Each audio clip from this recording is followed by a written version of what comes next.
Hello, welcome to my next transmission. Now, what am I going to speak about now? Something about my perspective on things. Now, everyone has their own perspective. That's granted. They're seeing things from a particular position, time and in space. And generally speaking, our perspectives are limited. We're limited. There's some things we can see, some things we can't see. Things we can understand, things we can't understand. We can't read other people's minds. We see them a particular way. We try to understand why they're doing what they're doing. We try to have relationships with them, to interface in an appropriate way. We do our best. Or we're lazy and we don't do our best. We take it easy and we don't want to mess things around too much. We find a way to live in space and in time, amongst other beings. But there are other perspectives, so-called meta-perspectives, perspectives in which you kind of see the thing as a whole. You'll never totally, stop being part of it. You never stop having a particular perspective, particular bias, subjectivity, localized understanding. You'll never totally get away from that. But what you can achieve is a higher understanding. And I think that's what evolution's about.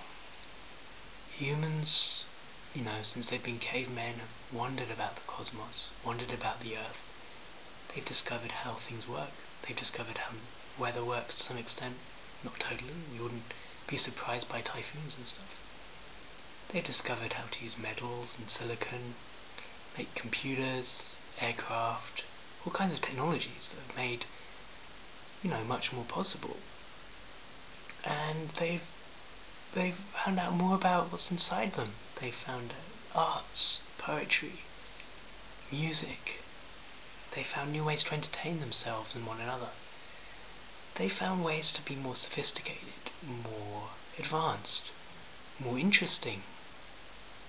And I think this is evolution, and I think we're all part of this evolution. That's the interesting thing. You read a history book about famous people, you'll see that historical, great achievements. Those are inspirations for us. Those are steps along the path that we are all walking, each and every one of us. That's the amazing thing. Even people with a very simplistic job, seems to us from the outside, they could be mastering that, they could be making that better. I mean, look out, all the different technologies growing, all the different ways of thinking going. I'm not saying there's not mistakes. I'm not saying there's not, terrible, destructive things going on. But even with all those terrible things going on, there's still progress. There's still evolution. We can't always see it that way. Evolution's not a linear line, because then it wouldn't be multifaceted. It's more like a tree growing, different branches going in different directions. That tree is us. That tree is humanity. We are all branches on that tree. That's a living tree. We're all living. We're all living expressions of humanity, of beingness, growing, changing, adapting, learning, all over. So let's all respect one another. Let's all realise that everyone has struggles in their life. Everyone has things that are hard to understand. Everyone makes difficult choices. And everyone, and I mean everyone, sometimes makes very right choices, and they feel a kind of glow of inner satisfaction as they make the right choice, and evolution prospers. Humanity prospers.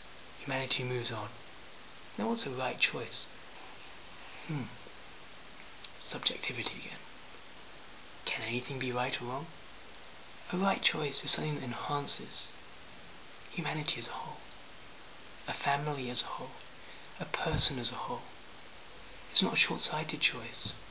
For example, if I was to steal a computer because I wanted a better one, it'd be extremely short-sighted. The shop would have a problem, they'd have to replace the stock. I'd have a problem, I'd have criminal problems. I'd be setting a bad example, and other people do the same. It's all a negative impact on society, on me, on everything. It's a wrong choice. Of course, if someone's desperate, they may have special circumstances. But you get my drift. Not all choices are right. Some choices are right. And when we make a right choice, we move forward and we feel great. We feel happy. We feel fulfilled. When people have children, that's especially one where they feel great. Life's moving on. They have new emotions. I mean, I haven't got kids, but I can kind of imagine it. So, I hope you don't think I'm waffling. It's not a linear thing, that's what I'm saying. Time's not a linear thing. Our thoughts aren't a linear thing. But there's evolution, there's progress. And even this little monologue has a certain progress, in which I'm saying what I'd like to introduce. Now, I got into video blogging because I want to be able to express myself in a way I can't usually. I want to be able to talk about things that people would find strange or boring, and so I don't speak about them directly. I don't want to burden them, I don't want to overwhelm them, I don't want to scare them, I don't want to bore them. With this, you don't like it, you're bored, you switch off. Please, give me a chance, give my message a chance. But you have the option. You don't have to humour me, you don't have to be polite. And that's great. And I'm hoping I'll have an audience. If I don't, okay. I'll have a small audience, I'll have no audience. But I'm offering you this. I'm offering you to go with me to discover for ourselves what it could mean to have a higher perspective on things. To understand things. To see things clearly. To step away from all the influences we have around us.